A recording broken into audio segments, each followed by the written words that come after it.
50,000 नौकरियां दे के थोड़े सामने खड़ा जी। 50,000 नौकरियां हो गई। भगवंत मान जी की जो नई सरकार है ये नई जॉब्स देने में बहुत अव्वल है। ਮੈਨੂੰ ਇਹ ਨੌਕਰੀ ਪੂਰੀ ਮੈਰਿਟ ਦੇ ਆਧਾਰ ਤੇ ਮਿਲੀ ਹੈ, ਕੋਈ ਸਿਫਾਰਿਸ਼ ਨਹੀਂ ਹੋਈ, ਕੰਮ ਪੂਰੇ ਪਾਰਦਰਸ਼ੀ ਢੰਗ ਦੇ ਨਾਲ ਹੋਇਆ। ਪੰਜਾਬ ਸਰਕਾਰ ਦਾ ਬਹੁਤ ਧੰਨਵਾਦ ਕਰਦਾ ਜਿਨ੍ਹਾਂ ਨੇ ਸਾਨੂੰ ਓਪਰਚੁਨਿਟੀ ਲਿਆ ਕੇ ਦਿੱਤੀ। ਮਕੈਨੀਕਲ ਇੰਜੀਨੀਅਰਸ ਨੂੰ ਵੀ ਰਿਕरूट ਕੀਤਾ। अब तक 50,000 से अधिक सरकारी नौकरियां युवाओं को प्रदान की जा चुकी हैं। ये है नया पंजाब, ये है रंगला पंजाब। आदाब, नमस्कार। द रेड माइक में आपका स्वागत है। हम आज एक ऐसे विषय पर चर्चा करने जा रहे हैं जिसकी जरूरत हो ना हो, लेकिन लोग फिर भी वो अपने पास खरीद कर रखते हैं ताकि बुरे वक्त में वो काम आए। वो है सोना। शादी हो, बारात हो, तोहफे हो, अक्सर सोने दिया जाता है ताकि आपके पास एक मजबूती बने रहे। आपकी जेब में जब पैसे ना हो तो सोने को गिरवी रख के या सोने का इस्तेमाल करके आप अपनी रोजमर्रा की जिंदगी चला सकते हैं। लेकिन हम देख रहे हैं कि पिछले कुछ वक्त में लगातार सोने की कीमतें बढ़ती जा रही हैं। और अगर बात करें, हाल ही में बात करें तो चाहे वो सोमवार हो और मंगलवार हो, सोने की कीमतों में बढ़ोतरी का सिलसिला लगातार जारी है। अखिल भारतीय सराफा संघ के अनुसार मंगलवार शाम तक सोने की कीमत जो दिल्ली में है वो प्रति ग्राम 88,500 यानी 88,500 पहुंच गई है। यानी 10 ग्राम सोना आपको मिलेगा 88,500 में। अलग अलग शहरों में अलग अलग कीमतें हैं और पिछले 48 घंटे में ही 2,500 रुपए बढ़े हैं। हमारे साथ प्रोफेसर डॉक्टर अमन अग्रवाल हैं जो इंडियन इंस्टीट्यूट ऑफ फाइनेंस से हैं और हम यही चर्चा करेंगे कि कैसे सोने की कीमतें जल्द 1 लाख पार होने वाली हैं और ऐसा क्यों हो रहा है, सोने की कीमतें क्यों बढ़ रही हैं, निवेशक क्यों खरीद रहे हैं और जैसे जैसे ये कीमतें बढ़ेंगी वैसे वैसे आम लोगों के लिए सोना खरीदना मुश्किल होता जाएगा। डॉक्टर अग्रवाल, सबसे पहले तो बहुत बहुत शुक्रिया, आपने द रेड माइक पर हमें वक्त दिया। बहुत नमस्कार। अप्रत्याशित रूप से डॉक्टर अग्रवाल, हर रोज सोने की कीमतें बढ़ रही हैं, तो पहले सोने की कीमतें बढ़ने की वजह बताइए सर। देखिए जी, ऐसा है जो सोने की कीमत है, पहली बात सबकी, हिंदुस्तान सबसे बड़ा देश है पूरे विश्व के अंदर जो सोना खपत करता है। माना जाता है कि करीबन 2/3 जो सोना है जितना प्रोड्यूस होता है वो उसका 2/3 सोना हिंदुस्तान में फॉर्मल चैनल्स के थ्रू आता है। जो 1/3 रह जाता है उसका भी करीबन आधे से ज्यादा भाग हिंदुस्तान में स्मगलिंग के थ्रू आ जाता है। तो इमेजिन कर सकते हैं आप कि हिंदुस्तान की जो सोने की एपिटाइट है वो कितनी ज्यादा है। और इसमें सबसे ज्यादा जो खरीदार होते हैं वो होते हैं एक आम आदमी, आप जैसे और मेरे जैसे आम आदमी जो सोने की खपत कर रहे हैं। ये नहीं कि बड़े साहूकार हैं या बहुत बड़े सेंट्रल बैंक्स हैं। बाकी बड़े देशों में ज्यादातर सेंट्रल बैंक जो गवर्नमेंट होती है वो खरीदती है, जो रिजर्व बैंक है, जैसे इंडिया का reserve bank of India RBI है, ऐसी हर एक देश का सेंट्रल बैंक खरीदता है। हिंदुस्तान के अंदर ज्यादातर जो खपत होती है वो आम आदमी, middle class, upper middle class, rich हो, पुअर हो, झुग्गी झोपड़ियों में रहने वाला हो, जो स्ट्रीट्स पे रहता हो, वो भी आदमी सोना खरीदता है। उसका जो रेट है, जबकि खपत हमारी इतनी ज्यादा है, कंजम्पशन हमारी इतनी ज्यादा है, उसका रेट हिंदुस्तान नहीं तय करता। एक समय था जब करता था, जब सोने की चिड़िया माना जाता था, बट अब तकरीबन 100 सालों से उसका जो रेट है वो लंदन स्टॉक एक्सचेंज पे बुलियन मार्केट से बन के आता है। मतलब वो पाउंड्स में डिटरमिन होता है कि कितने पाउंड रहेगा और उसके थ्रू फिर वो कन्वर्ट होके हिंदुस्तानी रुपए में बनता है। क्योंकि वो वहां का रेट से आता है जहां पे सोना की जो रेट है अंतरराष्ट्रीय मार्केट में स्टेबल चल रहा है, बहुत ज्यादा उछाल या गिराव नहीं हो रहा है। बट क्योंकि रुपए के रेट में बहुत फर्क आया, आपने अगर देखा हो पिछले 2-3 महीने के हम 82-83 रुपीज से लेके इस समय 7 रुपीज पे और अभी भी गिरती नजर आ रहे हैं। तो वो जो गिरावट हो रही है रुपए के रेट में, रुपए जो कमजोर हो रहा है, उसकी वजह से जब हम कन्वर्ट करते हैं, जो सपोज आप सोचो $100 की चीज है, पहले वो 8200 में मिल रही थी, अब वही $100 की चीज जो है वो 8700 में मिल रही है। तो वो जो रेट का डिफरेंस आता है, वो रेट के डिफरेंस की वजह से हमें ये जो तेज तीव्र गति हमें दिखाई देने को मिल रही है सोने के बाजार में, वो देखने को मिल पा रही है। अंतरराष्ट्रीय मार्केट में अगर आप देखेंगे, इंटरनेशनल मार्केट में जहां पाउंड्स में, ग्रेट ब्रिटेन पाउंड्स में कोट होता है सोना, उस रेट में ज्यादा फर्क आपको नजर नहीं आएगा, ना उछाल ना गिरा पिछले 1-1.5-2 सालों के अंदर। पर क्योंकि हिंदुस्तान में रेट गिर रहा है, इस वजह से हमें ज्यादा उछाल देखने को पिछले 5-6 महीने में ज्यादा देखने को मिल रहा है। पिछले 5-6 महीने में ज्यादा देखने को मिल रहा है। लेकिन अभी सर देखेंगे, जब से ट्रंप साहब आए हैं तब से थोड़ा सा और उछाल आ गया है कीमतों में। और हम यही बात कर रहे थे आज हमारे सहयोगी ऑफिस में, दफ्तर में, शादियों का सीजन चल रहा है। और जैसा आपने कहा कि आम आदमी सोना खरीदता है, सोने एक परंपरा है कि सोना आपको काम देगा आपके बुरे दौर में, भगवान ना करे बुरा दौर आए, अगर आता है तो सोना आपके पास रहेगा। तो माँ बाप अपनी बेटी को गहने देते हैं, अपने दामाद को देते हैं। आप पुश्तैनी सोना चला आ रहा है कि परदादी का सोना, इस तरीके से चला आ रहा है। लेकिन अब तो जिस तरीके से कीमतें बढ़ रही हैं डॉक्टर अग्रवाल, एक आम आदमी की पहुंच से तो धीरे धीरे सोना बाहर हो जाएगा। मतलब सोना तो ख्वाब हो जाएगा, सोना हीरा हो जाएगा धीरे धीरे। आपने बड़ी अच्छी बात करी।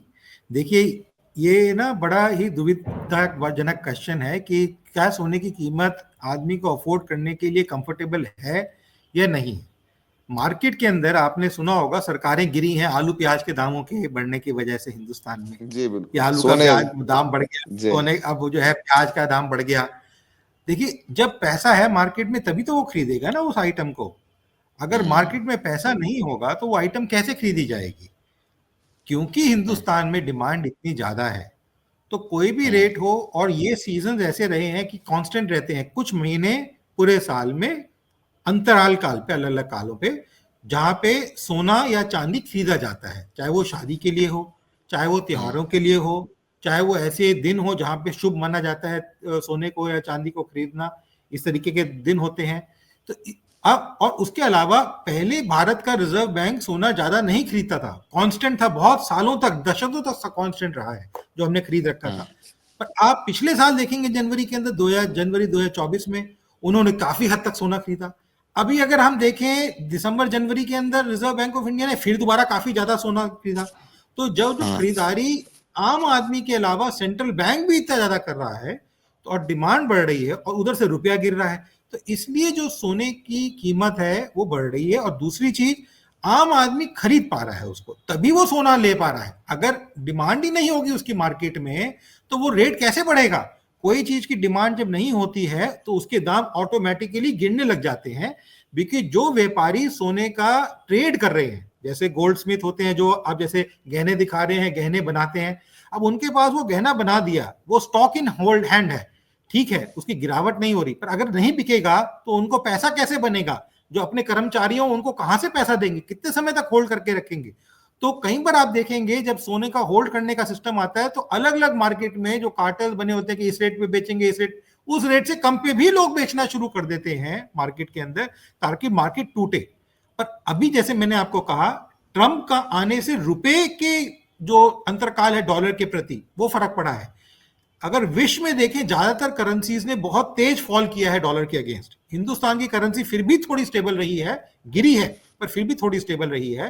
पर अंतरराष्ट्रीय मार्केट में 2-2 गुना 3 गुना फॉल कुछ करेंसीज का हुआ है। जो इमर्जिंग मार्केट्स हैं, डेवलपिंग कंट्रीज हैं, उनकी करेंसीज गिरी हैं। तो इसलिए जो डॉलर का स्ट्रेंथनिंग हुई है ट्रंप के आने से, उसका इनडायरेक्ट इंपैक्ट रुपए पे, और उस रुपए के गिरने का इंपैक्ट सोने की प्राइस बढ़ने पे हमें देखने को मिल रहा है। जैसे मैंने अभी भी कहा, अंतरराष्ट्रीय मार्केट से अगर आप सोना जो खरीदते हैं, कुछ बड़े बड़े साहूकार खरीदते हैं जो पाउंड में खरीद रहे हैं या लंदन स्टॉक एक्सचेंज से डायरेक्टली खरीद रहे हैं, जैसे यहाँ पे एमसीएक्स के द्वारा, कमोडिटी एक्सचेंज के द्वारा खरीदा जाता है, वहां से आप वहां पे भी खरीद सकते हैं। वो जो खरीद रहे हैं वो अभी भी कांस्टेंट प्राइस पे आ रहा है, पर जैसे ही वो रुपए में कन्वर्ट करते हैं उसको, तो वो एकदम से दाम उसके बढ़ जाते हैं, दुगने तिगने हो जाते हैं। इस वजह से हमें देखने को मिल रहा है कि बढ़ोतरी हो रही। इसका रिलेशन डायरेक्ट ट्रंप के साथ नहीं है। गोल्ड का डायरेक्ट रिलेशन कोई चीज ट्रंप के आने या ना आने से नहीं। ये चीज समझना जरूरी है कि किस वजह से बढ़ रहा है। क्या इसकी ये भी वजह है कि जैसे जैसे शेयर मार्केट्स में भी हम देखेंगे, शेयर मार्केट भी गिर रहा है, तो लोग भी, जो निवेशक भी हैं, जो इन्वेस्टर्स भी हैं, वो सोना खरीद रहे हैं, कह रहे शेयर मार्केट गिर रहा है और गिरेगा आगे, लोग ये भी अनुमान लगा रहे हैं।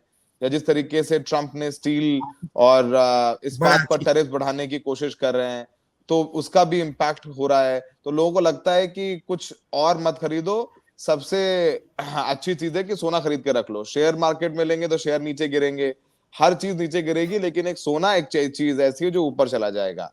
तो क्या ये भी एक वजह है सर? यस, बिल्कुल आपने ठीक कहा। एक एसेट एलोकेशन हम कहते हैं, कोई भी परिवार हो, इंसान हो, अपने एसेट को एलोकेट करता है, अपने पैसे को एलोकेट करता है, जिसमें 3 मार्केट मेजरली आती हैं। एक है जिसे हम कहते हैं बुलियन मार्केट, जो हिंदुस्तान में देखी जाती है, जो सोने या चांदी की मार्केट कहे हम जिसे। दूसरी मार्केट है शेयर मार्केट, जिसका आपने जिक्र किया, और तीसरी मार्केट है real estate market. Normal trend किसी भी मार्केट में ऐसा रहता है कि एक मार्केट गिरेगी, दूसरी मार्केट बढ़ेगी, दूसरी या तीसरी मार्केट। कभी भी ज्यादा से ज्यादा 2 मार्केट एक साथ बढ़ सकती हैं, एक मार्केट फिर भी गिरेगी, क्योंकि आदमी अपना पैसा एक जगह से निकाल के दूसरी जगह उसको लगाता है, निवेश करता है। जैसे आपने अभी शादियों का जिक्र किया, जब शादी हो रही है तो फैमिली में इन्वेस्ट करना चाहता है, तो वो चाहे बैंक में पैसा रखा हुआ हो, या वो शेयर मार्केट में रखा हुआ हो, या रियल एस्टेट में रखा हुआ हो, उसको उस चीज के लिए बेचेगा, फिर सोना खरीदेगा, या सोने को बेचेगा तो धंधे में लगाएगा बिजनेस करने के लिए। जैसे नारायण मूर्ति जी के बारे में फेमस है, उनकी कंपनी जब स्टार्ट हुई तो उन्होंने अपनी गृहणियों का, चारों लोगों ने अपनी गृहणियों का सोना लिया एक समय पे, उसको गिरवी रखा, उससे फिर कंपनी के अंदर निवेश किया 80 के दशक के अंदर। तो इस तरीके से सोने को खरीद बेच के या किसी भी एसेट को बेच के किया जाता है। 2 मार्केट जनरली बढ़ सकती हैं, एक बढ़ती है 2 गिरती है, या 2 मार्केट बढ़ सकती है, एक मार्केट गिरती है। सिर्फ एक समय था 2003 से लेके 2010-11 तक, जब 3 मार्केट का उछाल हमने एक साथ देखा है, और वो इसलिए हुआ था कि मनी लॉन्ड्रेड मनी, जो इलीगल मनी होता है, वो शेयर मार्केट में बहुत ज्यादा आया, और हमारे भारतीय वित्त संस्थान के काम की वजह से रिजर्व बैंक ऑफ इंडिया ने केवाईसी भी लॉन्च किया हिंदुस्तान में, और उसके बाद इस चीज पे भी वहां उस समय के जो प्रेसिडेंट के एडवाइजर थे, उन्होंने सजेस्ट किया कि स्टॉक मार्केट में मनी लॉन्ड्रेड मनी आ रहा है, जिसकी वजह से तीनों मार्केट एक साथ बढ़ रही हैं। अदरवाइज कभी भी किसी भी देश के अंदर, बाहर के देशों में 2 ही मार्केट देखते हैं, रियल एस्टेट और शेयर मार्केट। हिंदुस्तान के अंदर बुलियन, रियल एस्टेट और शेयर मार्केट। एक ये भी आपने जो कारण बिल्कुल ठीक कहा है कि लोग एक जगह से हटा के दूसरी जगह निवेश कर रहे हैं। स्टॉक मार्केट जो गिर रही है वो अभी और गिरने की उम्मीद है। उसके 2-3 कारण हैं। एक तो जो आपने कारण अभी आइडेंटिफाई किया कि लोग निवेश कर रहे हैं, ऑल्टरनेटिव एसेट के अंदर निवेश कर रहे हैं। दूसरी चीज ये है कि एक तरफ ट्रंप जो आए हैं, उनकी पॉलिसी फ्रेमवर्क के ऊपर वेट कर रहे थे कि क्या आएगा। फाइनेंशियल इंस्टीट्यूशंस हैं, इन्वेस्टर्स, फाइनेंशियल बड़े बड़े इन्वेस्टर्स होते हैं, वो डिपेंड करते हैं, उनको अभी भी क्लैरिटी नहीं मिल पाई है। वो हर रोज एक ना कोई नया नया फतवा लेके आ रहे हैं जो विश्व को दे रहे हैं कि आज हम टैरिफ बढ़ा रहे हैं, आज हम लोगों को जॉब से हटा रहे हैं, आज हम जो है यूएस सिटीजनशिप राइट खत्म कर रहे हैं। अलग अलग नए नए रूल्स लेके आ रहे हैं, पर कोई एक पॉलिसी फ्रेमवर्क नहीं आ रहा है। नॉर्मली जब कोई प्राइम मिनिस्टर या प्रेसिडेंट ऐसे बड़े देश का आता है तो एक पॉलिसी फ्रेमवर्क लेके आते हैं, एक मोमेंट वो लेके आते हैं। जैसे बीजेपी भी जब आई तो उन्होंने, या एनडीए आई तो उन्होंने इमीडिएटली एक अपना प्रोजेक्शन किया कि हम ये काम करना चाहते हैं। तो ऐसा हमें नहीं क्लियर डायरेक्शन मिल रहा, तो इसकी वजह से थोड़ी अनसर्टेनिटी बनी हुई है। दूसरा जो चीज देखने को मिल रही है कि जैसे मैंने बताया, डॉलर स्ट्रेंथन हो रहा है, रुपया गिर रहा है, और उसकी वजह से मार्केट भी गिर रही है, बिकॉज निवेशक यहाँ से निकाल के बाहर लेके जा रहे हैं। अमेरिका के अंदर सेविंग्स रेट ऑफ इंटरेस्ट बहुत ज्यादा है इस समय, और डॉलर क्योंकि स्टेबल है तो लोग स्टेबल करेंसी में अच्छे सेफ इंटरेस्ट मिले, बैंक में रखा हमें सेफ इंटरेस्ट मिल रहा है। जहां पे मेरे को याद है जब मैं वर्ल्ड बैंक में काम करता था, 25 बेसिस पॉइंट्स का मतलब 25 पैसा मिलता था, 15 पैसा, 20 पैसा, 25 पैसा ज्यादा से ज्यादा मिलता था। प्रिफर्ड मनी मार्केट अकाउंट होता था एक, जो मार्केट में इन्वेस्ट करते थे उसके थ्रू, उसमें 20 पैसा 22 पैसा मिलता था इंटरेस्ट रेट, और जो सेविंग्स अकाउंट होता था उसमें 10, 12, 15 पैसा मिलता था सेविंग्स रेट। तो आप सोचिए उससे एकदम से 5.5% इंटरेस्ट रेट मिल रहा है। अमेरिका ने पिछले 100 सालों में नहीं देखा होगा 5% इंटरेस्ट रेट मिलता हुआ। तो आप ये सोचिए, जो अंतरराष्ट्रीय मार्केट में वो डॉलर के अंदर पैसा रख रहे हैं और 5% इंटरेस्ट रेट मिल रहा है, तो कोई क्यों निवेश नहीं करेगा। आप भी सोचेंगे कि मेरे को 10%, 12% इंटरेस्ट मिल रहा है बैंक के अंदर, तो मैं इधर से पैसा निकाल के वहां पे रख देता हूँ, वो सेफ हो जाएगा, मेरा कम से कम सेफ है। इसलिए जो है बहुत सारे निवेश बाहर निकाल रहे हैं। तो स्टॉक मार्केट अभी गिर रहा है और गिरने की उम्मीद है। तीसरी चीज, बजट जो होता है वो, उसमें हमेशा देखा जाता है कि बजट के बाद इंक्रीज होता है। इस सरकार ने इस बार मिडिल क्लास को तो सेटिस्फाई कर दिया। ऐसी चीज देखिए जो पिछले 7 सालों से 8 सालों से middle class, upper middle class मांग रही थी, टैक्स रिलीफ। आप पिछले 7-8 बजट देखेंगे तो उन्होंने कभी टैक्स ट्विकिंग ज्यादा नहीं किया, जो पिछली सरकारें करती आई हैं, क्योंकि उनको मालूम है उससे ग्रोथ इम्पेटस नहीं मिलता है। क्यों नहीं मिलता है? क्योंकि आपकी जेब में पैसा तो दे दिया, अब आप उस जेब से पैसे को निकालोगे खर्च करने के लिए, कंजम्पशन के लिए, या उसको सेविंग्स में डालने के लिए, ये क्लैरिटी नहीं है। तो इसलिए ये सरकार ने हमेशा कैपेक्स को ग्रो किया है, कैपिटल एक्सपेंडिचर को। इस साल बजट में उन्होंने कैपेक्स को ग्रो नहीं किया। तो इसलिए आप पिछले सालों की जब स्टॉक मार्केट का रिएक्शन देखेंगे बजट के हफ्ता 2 हफ्ता 1 महीने तक, तो आप देखेंगे मार्केट बढ़ रही है, क्योंकि इंडस्ट्री को अलग अलग क्षेत्रों में पैसा निवेश नजर आ रहा है, वहां से जॉब्स होंगी, एम्प्लॉयमेंट होगी, ग्रोथ होगी, उस वजह से मार्केट जंप करती है। इस बार वो देखने को नहीं मिल रहा, क्योंकि पिछले साल का जो कैपेक्स था उसमें भी उन्होंने 11.1% लाख करोड़ कहा, जबकि सिर्फ निवेश किया 10.18 लाख करोड़, कोई खर्चा कम किया। और इस बार उतना ही खर्चा करने की बात कर रहे हैं जो पिछली बार एलोकेट किया, तो इंक्रीज नजर नहीं आ रहा है। तो जब इंक्रीज नजर आया तो मार्केट को एक मोमेंटम वो चीज नहीं मिल पा रही है कि हमें बहुत ज्यादा सेक्टर, हर एक सेक्टर को दिया, अलग अलग क्षेत्रों को दिया, पर एक क्लैरिटी एक फिगर में नजर नहीं आ रही है कि मैं कहूं कि जैसे एक आम आदमी से पूछें भैया आपकी ग्रोथ हो रही है, तो कहेगा हाँ भैया मैं 1 लाख रुपए कमा रहा था, अब 1.5 लाख रुपए कमा रहा हूं, तो ग्रोथ नजर आएगी ना। या मैं छोटे घर में रह रहा था 2 BHK में, अब 3 BHK में रह रहा हूं, तो ग्रोथ नजर आती है। या पहले मैं 1 गाड़ी चलाता था, 4 गाड़ी चला रहा हूं, तो ग्रोथ नजर आती है।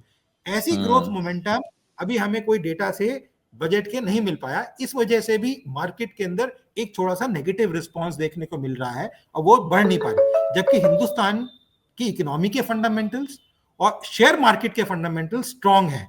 कोई ऐसी कंपनी नहीं है जो प्रॉब्लम में हो, या कोई गड़बड़ काम कर रही हो, या कोई स्कैम आ गया हो, या कोई ऐसी। इस बार तो मोदी जी ने भी कहा कि अंतरराष्ट्रीय मार्केट से कोई ना कोई डगमगाने वाली खबर आती थी बजट से पहले, इस बार तो वो भी नहीं आई है। तो जब नहीं आई है तो फिर क्यों गिर रहा है? वो इसीलिए है 2-3 कारण, जैसे मैंने भी आपको बताया, उस वजह से मार्केट गिरते हुए, और इस वजह से लोग, जैसे आपने बिल्कुल ठीक कहा, ऑल्टरनेटिव इन्वेस्टमेंट देख रहे हैं, कुछ शादी के पर्सपेक्टिव से, कुछ इन्वेस्टमेंट के पर्सपेक्टिव से, जो सोने में दिखाई दे रही है, और इसीलिए रेट हमें एकदम से तीव्रता से बढ़ते नजर आ रहे हैं। सर आखिरी सवाल आपसे, ये रेट आप कब तक स्टेबल होंगे? क्योंकि जिस तरीके से बढ़ रहे हैं 2500, 500, 600, तो मुझे लग रहा है कि 88,000 तो ऑलरेडी पार कर गए हैं दिल्ली में। जिस तरीके से बढ़ रहा है मुझे लग रहा है 6 महीने में, नहीं तो 7 महीने में 1 लाख पार हो जाएगा। ये स्टेबल कब तक होंगे, या बढ़ते ही जाने वाले हैं अभी धीरे धीरे धीरे धीरे? देखिए जी, इसके 2 तरीके हैं देखने के। एक हम कहते हैं, जैसे मैं डेरिवेटिव्स में पढ़ाता भी हूँ, फ्यूचर मार्केट्स होती हैं, फ्यूचर मार्केट के फॉरवर्ड रेट्स होते हैं, फ्यूचर प्राइसेस होती है, जो स्टॉक एक्सचेंजेस पे करी जाती है, MCX जैसे स्टॉक एक्सचेंज के ऊपर की जाती है। वहां पे क्या ट्रेंड देखा जा रहा है, बिकॉज वो इन्वेस्टमेंट करते हैं, गोल्ड में निवेश करते हैं या खरीदना चाहते हैं गोल्ड को भारी मात्रा में, वो लोग उस मार्केट पे जाके खरीदते हैं, बोली लगाते हैं अपनी, एक रेट फिक्स करते हैं, तो उससे आइडिया लगता है कि ये जाके आगे स्टेबल होना है, या और गिरेगा या और बढ़ेगा, थोड़ा सा इंडिकेशन हमें उससे मिलता है, पहली चीज। दूसरी चीज, अगर हमारा रुपया वापस स्ट्रेंथन होने लग जाए या रुक जाए, तो हम देखेंगे कि गोल्ड के जो रेट में, हिंदुस्तान के गोल्ड के रेट में फर्क नहीं दिखाई देगा।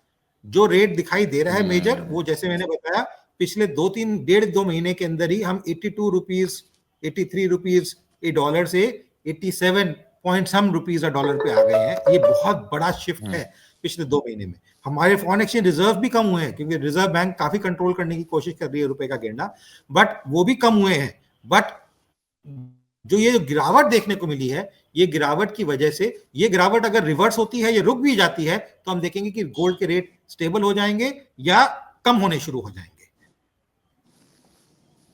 कम होने शुरू हो जाएंगे, सर ने बताया। तो फिलहाल अब देखते हैं, डॉलर जब तक मजबूत होता रहेगा, रुपया जब तक कमजोर होता रहेगा, तब तक सोने की कीमतें बढ़ती रहेंगी। जब ये स्टेबल होगा, तब सोने की कीमतें वहीं रुक जाएंगी, और कम तो सोने की कीमतें होती नहीं है।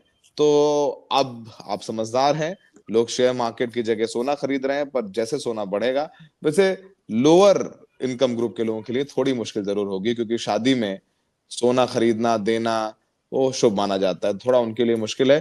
थैंक यू डॉक्टर अग्रवाल, आपने हमें वक्त दिया, और अपने दर्शकों को भी बहुत बहुत शुक्रिया कि आप लोग आए और आपने हमने बताया। तमाम लोग हमसे पूछ रहे थे कि सोने पर कुछ क्यों नहीं करते हैं, तो सोने पर ये विशेष प्रस्तुति आपके लिए लेकर के आए थे। हमें देखने के लिए बहुत बहुत शुक्रिया। Thank you doctor Agarwal. नमस्कार, थैंक यू।